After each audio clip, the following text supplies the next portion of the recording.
Alright, we're going to multiply and divide rational expressions for this session. This is chapter 7, page 500 in your book, if you're trying to follow along in the book. Alright, so first thing is, let me just write down a pretty typical question, or I'd say typically easy question. So we're going to just start out with a question like this, where we're just multiplying two polynomials. Um, so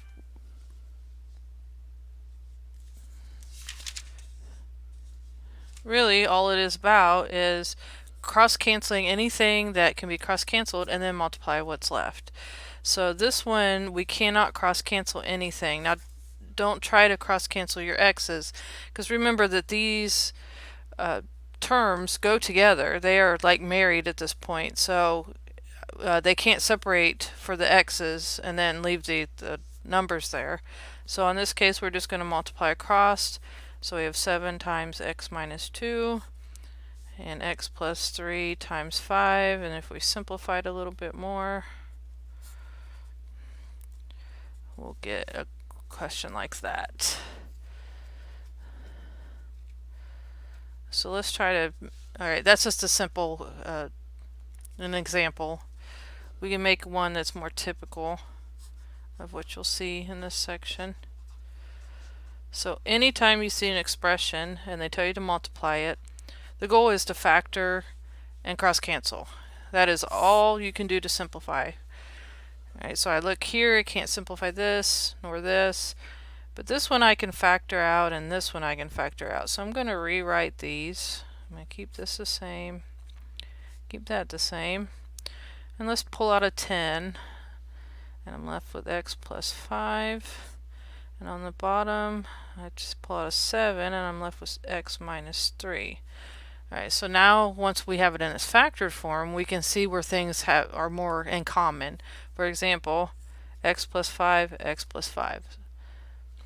X minus 3, x minus 3. Now it's okay to separate these two because these are multiplied together. When we're adding terms together, they can't be separated out until they are written in multiplication form. So it's okay to cancel them this way. And then all we're left with is a 10 over 7. So that's our final simplified version. Let's do another one.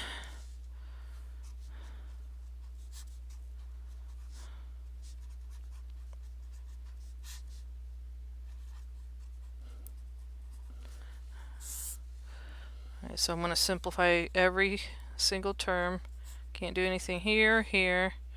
But this term I can take out a 3. And this term I can take out an 8. And then I can cross cancel. And I'm left with a 3 on the top and an 8 on the bottom.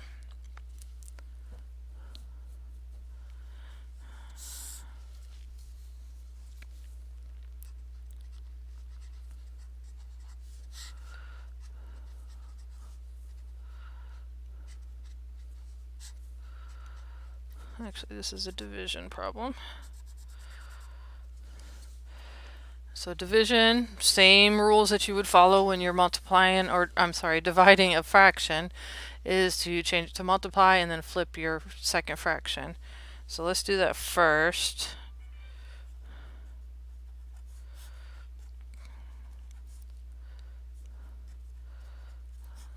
So I changed to multiply and I flipped my second fraction. And now I want to simplify everything the best I can. So this one we're going to factor. So what multiplies to give me negative 4 and adds to give me negative 2. I'm sorry, negative 8. I was thinking ahead. And adds together give me negative 2. So I'm thinking negative 4 and 2 would work. So we have a negative 4 and a positive 2. So that one is factored. This is the difference of squares.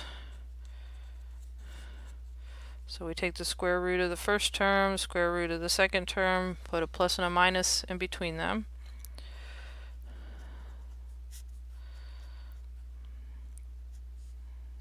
Alright, so I'm going to cross these out and these out, and then all we are left with is x plus 2 on the top and x minus 3 on the bottom.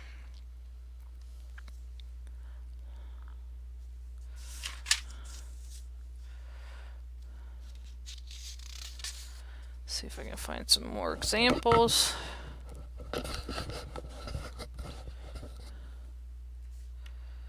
Let's do a really long one.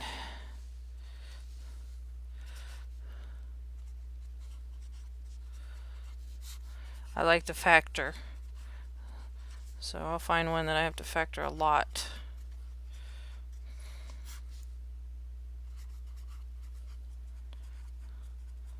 Alright, so the goal is to factor, cross off common terms in the numerator and denominator, and then multiply what is left on the top, multiply what's left on the bottom, and that's your final answer. Alright, so let's factor this guy first. So what multiplies together to give me 30 adds together to give me negative 7. So I'm thinking 15 and 2, and see that 1 and 30, 3 and 10. Oh, there we go, 3 and 10. So that would be a negative and a positive. So y minus 3, y plus 3, y minus 10. And then the bottom, what multiplies together to give us negative 40 and adds to give us 6. I'm thinking 10 and 4 would probably work, and this would be negative.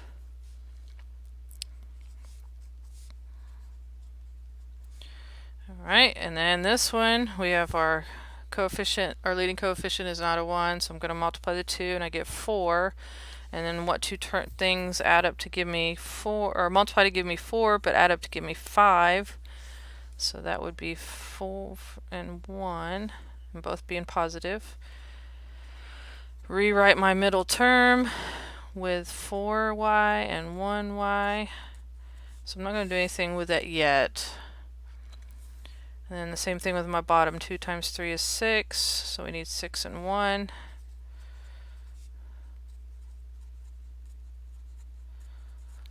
So of course I can go farther. Can't do anything with this first term. Not yet. But this one here, I can group these. So we're going to kind of do our work right in this area, and then we're going to write down what we have left down here. So in this one I can take out a 2y, and I'm left with a y plus 2. This one I could take out a 1, and I'm left with y plus 2. So in this case we have 2y plus 1 and y plus 2 in our parentheses. And then on here I can take out a 2y, and I'm left with y plus 3. And I take out a 1, and I'm left with y plus 3. So on the bottom we're left with 2y plus 1, y plus 3. So let's cross cancel everywhere we can. 10, 10, 2y, 2y, y3, y3. So the moral of the story is any top to any bottom. So they can be this fraction to this top to this bottom, or this top to this bottom. As long as you're doing top and bottom, that's all that matters. And then here's what's left. And remember, you cannot cancel anything within this because this is a term that is married, so we can't take anything out of it. So that is your final answer. And let me do a division. Well, let's do some fractions that have variables in them.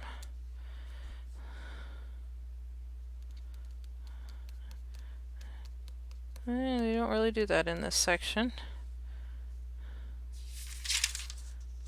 Alright, so we'll just do a division problem. Let's do y squared minus 16 divided by y squared plus 3y minus 4 and y squared plus 4. So this brings back a lot of special factoring that you need to remember. Alright, so first this is the difference of squares. So we can do that. Then we're going to times it, and we're going to flip-flop it. Now we cannot factor, this is not, there is no such thing as sum of squares. So this has to stay as is. And then the top, which is now the bottom, is 4 and 1, and this is positive and this is negative. And this is all over 1. So we can cancel this with this. But that is our final, what's left. So we have y minus 4 times y squared plus 4 over 1 times, which doesn't change anything. And there's your final answer. Alright, if you have any questions, let me know.